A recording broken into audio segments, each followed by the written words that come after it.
Okay, so now we discuss the last important reversible process that is called a polytropic process.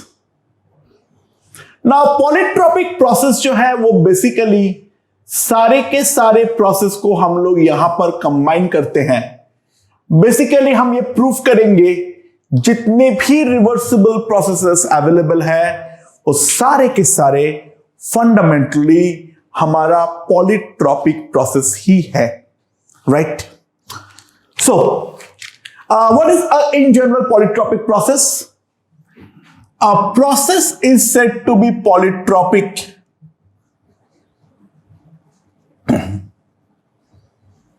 a process is said to be polytropic if PV raised to the power m is equals to constant. जो भी process जिनमें PV rays to the power m constant हो वो सारे के सारे process को हम बोलेंगे पॉलीट्रॉपिक प्रोसेस. पॉलीट्रॉपिक होने पे कोई पाबंदी नहीं है m पर. डिफरेंट वैल्यूज ऑफ m के लिए हमें different values of polytropic functions यानी पॉलीट्रॉपिक पाथ्स मिलने वाले हैं. राइट? सो मेरे पास है n मोल्स आइडियल गैस. मेरे पास n मोल्स आइडियल गैस है. Molar heat capacity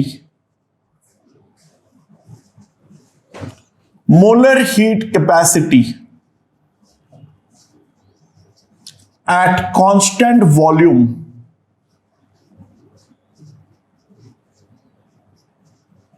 that is equals to CV. Constant volume में जो मोलर हीट कैपेसिटी है that is equals to CV. Right? Temperature of gas इसको मैं T1 से बढ़ा के ले जा रहा हूं T2 पे. राइट? तो कैलकुलेट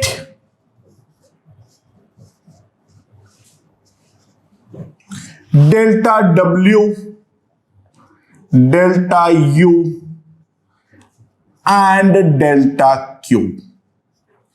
हमें निकालना है delta W, delta U and delta W for polytropic process.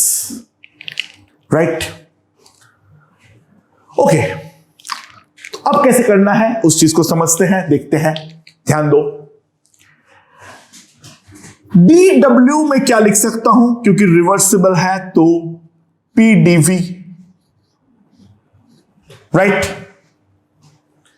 और P क्या दे रखा है? P into V to the power m equals to constant. तो मैं P को सिंपली लिख सकता हूं C by V to the power m into dV. Right? So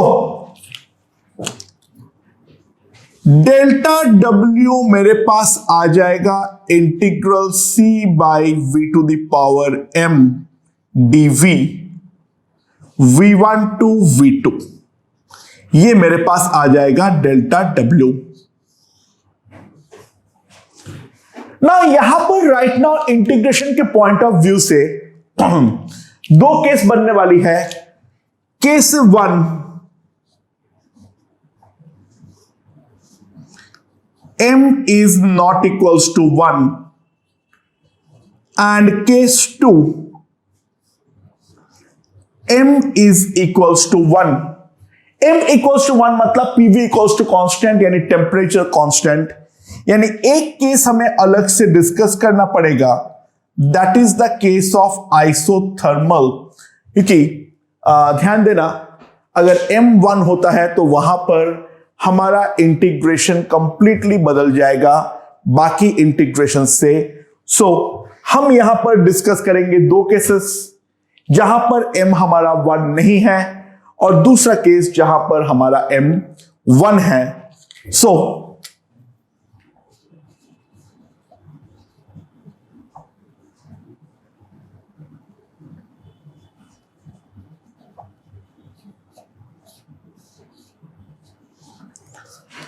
case 1 m is not equal to 1, तो डेल्टा W क्या आ जाएगा मेरे पास? तो डेल्टा W मेरे पास सिंपली आ जाएगा integral C by V to the power m into dV from V1 to V2। तो क्या आ जाएगा मेरे पास? कांस्टेंट C तो बाहर, integral dV by V to the power m, V1 से V2 आ जाएगा। तो डेल्टा W इसका इंटीग्रेशन क्या होगा? इसको मैं क्या लिख सकता हूं? V to the power of minus m into dV। तो now if I integrate, simply integration क्या आएगा? तो सिंपली इंटीग्रेशन आ जाएगा C by 1 minus m into V to the power 1 minus m from V1 to V2. So delta W will come out to be C by 1 minus m V2 to the power 1 minus m minus V1 to the power 1 minus m। तो सबसे पहले तो ये वाला result मेरे पास आ गया, लेकिन हमें V1 और V2 के बारे में कोई आइडिया नहीं है। C भी हमें दिया हुआ तो है नहीं कहीं पर, तो हम इस तरीके से अपना फाइनल वर्क को नहीं छोड़ सकते हैं। तो हम क्या करेंगे, ध्यान देना यहां पर, C into V2 to the power 1 minus m, C into V1 to the power 1 minus m divided by 1 minus m।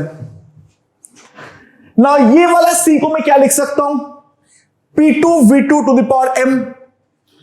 ये वाला C को मैं क्या लिख सकता हूं? P2 V2 to the power m। तो P2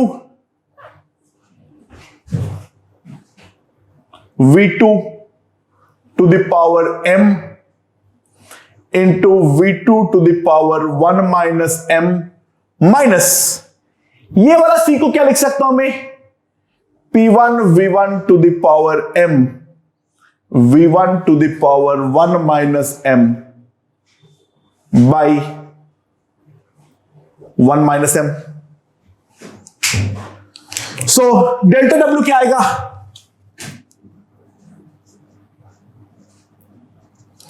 P2 V2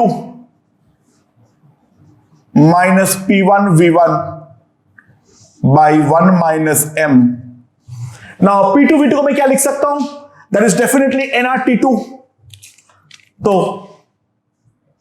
ये मेरे पास आ जाएगा nRT2 माइनस T1, क्योंकि P1 V1 क्या आ जाएगा? nRT1 by 1 minus m। So polytropic process के लिए delta W equals to NR delta T by 1 minus m provided m is not equals to 1। तो m इक्वल्स टू 1 के लिए हमें अलग से इंटीग्रेट करना पड़ेगा, हमारे पास कोई ऑप्शन अवेलेबल नहीं है। बट m इक्वल्स टू 1 का हम ऑलरेडी अलग से कर रखे हैं, that is the case of isothermal. Isothermal का डेल्टा W में जो ln वाला इंटीग्रेशन है वो हम ऑलरेडी कर रखे हैं, तो वापस करने की कोई जरूरत है नहीं। तो बस मैं स्टेट कर दे रहा हूं,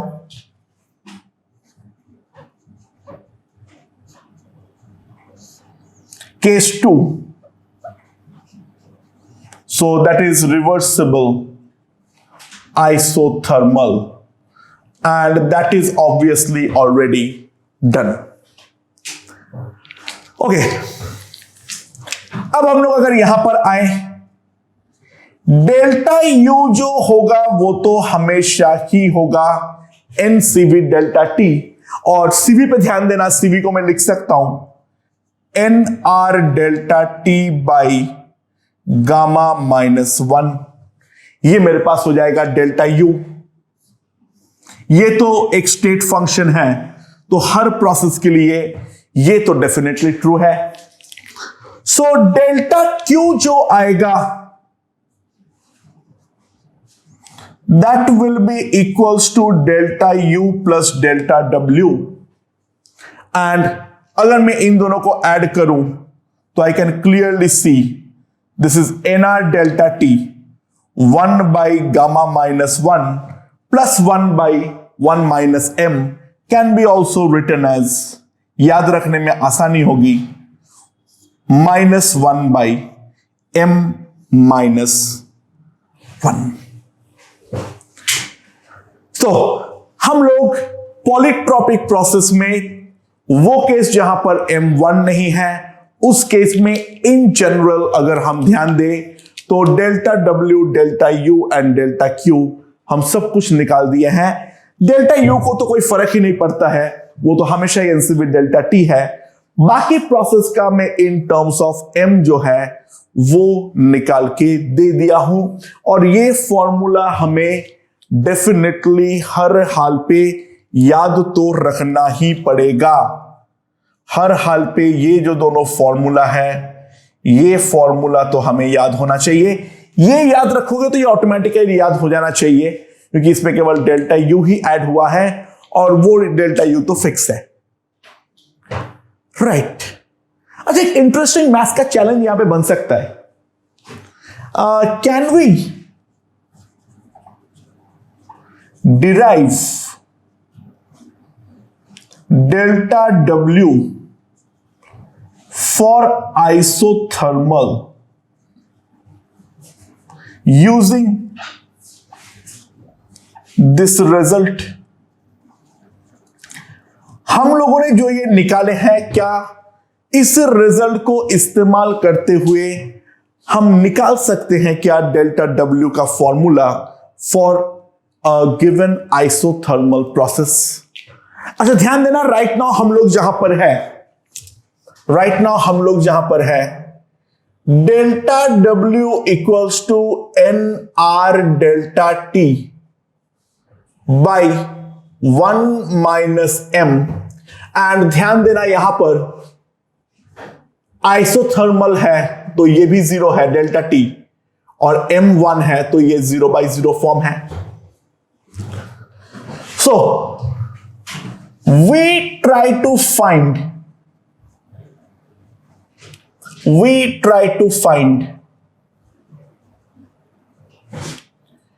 limit m tending to 1 delta w। अच्छा, ये केवल 12th वाले बच्चे ही इस वाले पार्ट को देखें। 11th में जो ये चीज कर रहे हो, इस पार्ट को सेफली स्किप कर सकते हो, उसकी कोई जरूरत डायरेक्टली नहीं है।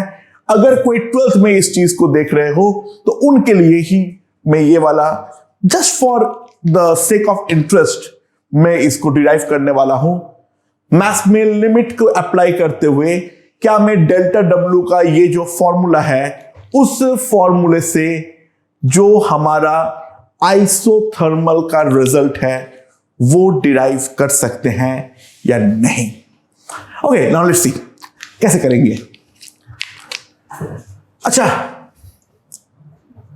ये क्या हो जाएगा? Limit m tending to 1 nrt2 minus nrt1 by 1 minus m, ये तो मैं लिख सकता हूं, right. nrt2 minus nrt1 by 1 minus m, ये तो मैं डेफिनेटली लिख सकता हूं। अच्छा, लिख तो सकता हूं, तो क्या मैं ये भी लिख सकता हूं? This is P2 V2 minus P1 V1 by 1 minus m। हां, लिख तो सकता हूं। और अगर मैं ये लिख सकता हूं तो क्या साथ ही साथ ये भी लिख सकता हूं जो P2 जो है वो है मेरा C2 by V2 to the power m, C divided by V2 to the power m, और दूसरा C by V1 to the power m। हाँ, लिखना तो चाहिए। तो this can be written as limit m tending to 1 C into V2 to the power 1 minus m C into V1 to the power 1 minus m divided by 1 minus m, right? तो अब ध्यान देना मैं क्या करने वाला हूं। 1 माइनस m को मैं t मान लिया as m tending to 1 t tending to 0 आ जाएगा मेरे पास।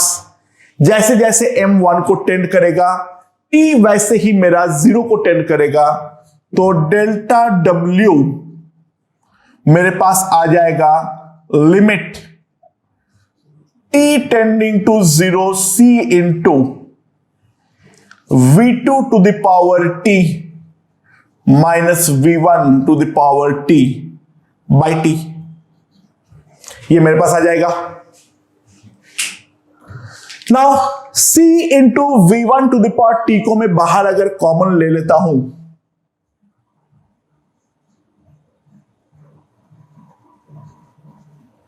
c into v1 to the power t मेरे पास आ जाएगा v2 by v1 to the power t minus 1 divided by t। Now t tending to 0 पे ये वाला क्वांटिटी तो मेरा 1 हो जाएगा, c टेंडिंग टू 0 में जो ये वाला क्वांटिटी है वो मेरा 1 हो जाएगा, और इसको बाहर करते हुए c into limit t tending to 0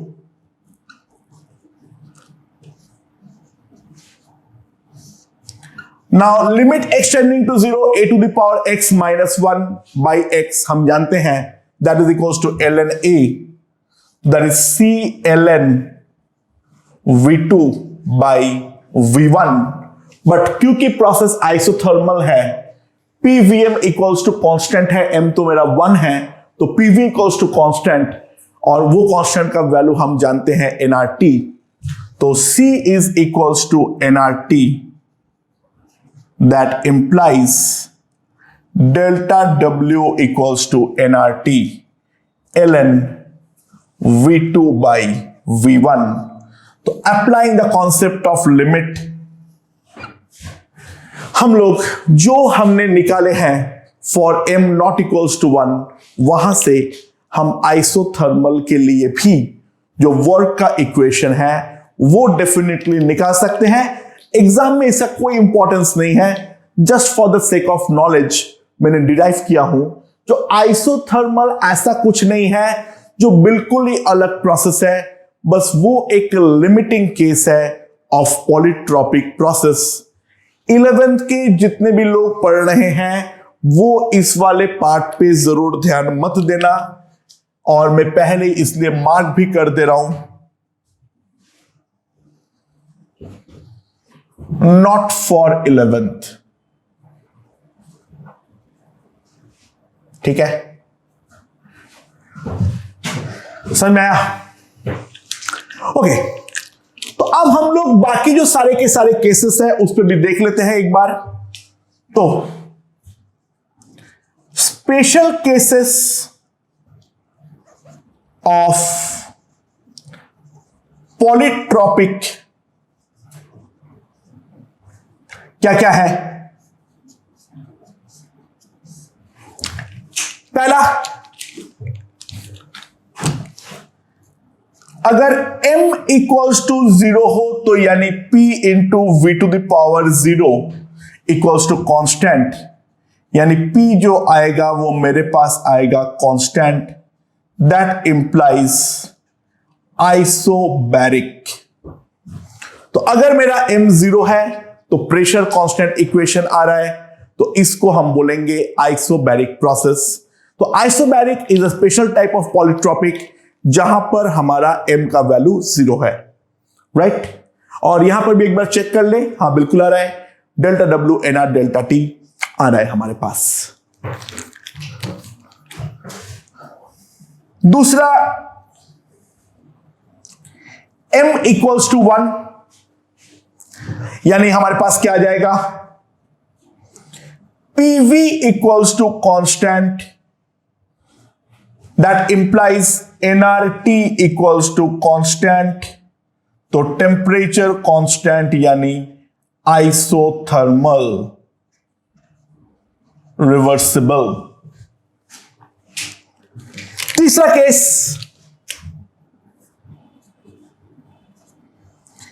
m अगर गामा हो जाता है, तो m अगर गामा है तो मेरे पास क्या आ जाएगा, PV rays to the power gamma equals to constant, that implies ये प्रोसेस जो है वो है रिवर्सिबल एडियाबैटिक। यहां पर डायरेक्टली हमें कहीं पर भी आइसोकोरिक नहीं दिखता है, तो आइसोकोरिक देखने के लिए हमें थोड़ा सा घपला करना पड़ेगा। ध्यान देना,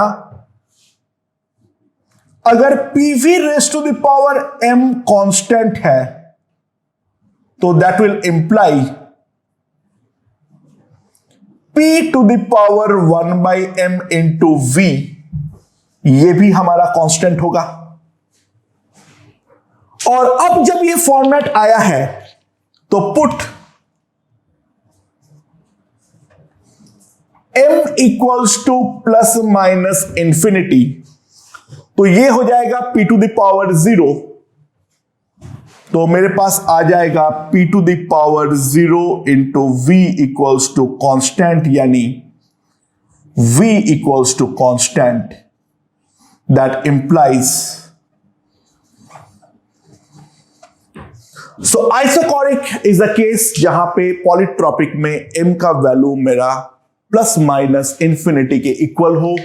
तो पॉलीट्रॉपिक के प्रोसेस के बारे में सारे के सारे जितने भी इंपॉर्टेंट कैरेक्टरिस्टिक्स है वो हमने यहां पर डिस्कस किए हैं, और अब इसके ग्राफ्स के बारे में चर्चा करना हम चालू करते हैं। ओके।